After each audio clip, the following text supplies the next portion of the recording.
When I give out parlays on some of the shows I visit and I mention to them I'm only using the first half, or I give them a second half parlay that I'm telling them, no, I'm telling you you're going to bet this before the game even starts. It doesn't matter what happens. In the second half, you're doing this.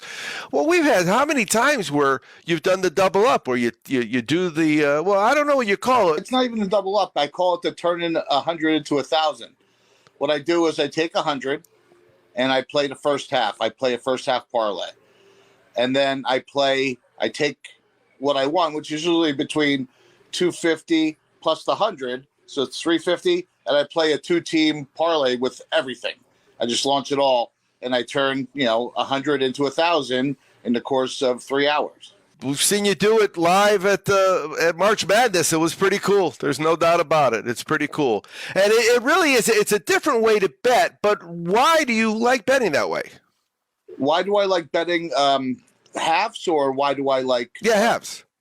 They're just a little bit easier for me to figure out. That's all. For years, I bet games, but it's also a little bit more instant gratification. Two aspects for us, really. One is, yes, without a doubt, you're dealing with the fact that the bet you get that money in an hour and a half. But it eliminates a tale of two halves. And how many games every single Saturday in college football and every single Sunday in the NFL do we see where what happened in the first half had nothing to do with what happened in the second half? Class usually tells in the second half. Like the better team usually comes out on top, especially in college. I mean, in the NFL, as my dad used to say, everybody's on scholarship.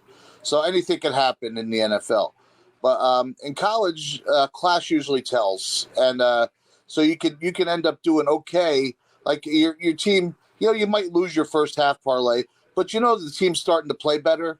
And they're going to come out and rout them in the second half. So you can bet on that. What's been getting me this year is, as you know, I'm one of the biggest Buckeye honks walking planet Earth, is I'm killing them in the first half. I'm winning all my first half bets with them, the first half in the over.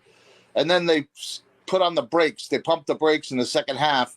And I'm still playing the Bucks in the over in the second half, and I'm getting clobbered. And we talk with Billy Elvis, 93.7 The Fan, Lima, Ohio, sports leader. But, yeah, we talked to him this weekend, and sure enough, I mentioned that. They are two different teams, it looks like. Two different teams. Now, last week wasn't so bad, but I don't think they got the second half over because, again, they're not scoring a lot of points after the break. They're putting up 29, Day has a little bit more class than that guy that won't be named that used to coach the Buckeyes. Yeah.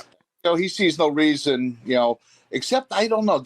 Did you see they dropped 77? I think it was against the second game of the year. They dropped 77 points. It might have been Miami of Ohio. Yeah. But yeah, I was like, but what it was, none of the starters were in the game.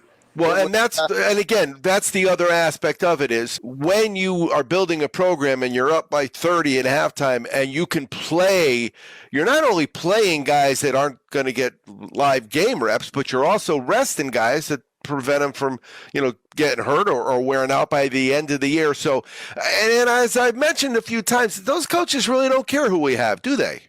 No, they don't. No, there's only certain coaches that care about.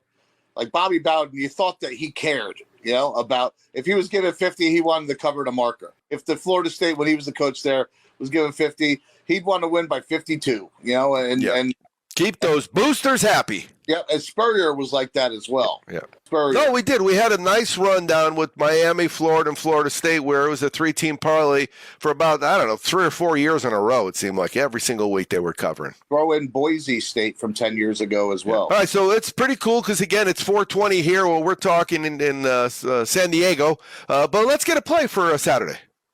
Okay. Saturday, I like the over in the Texas game, over 25.5. They're playing Iowa State, and Iowa State has reverted back to being Iowa State. They're terrible.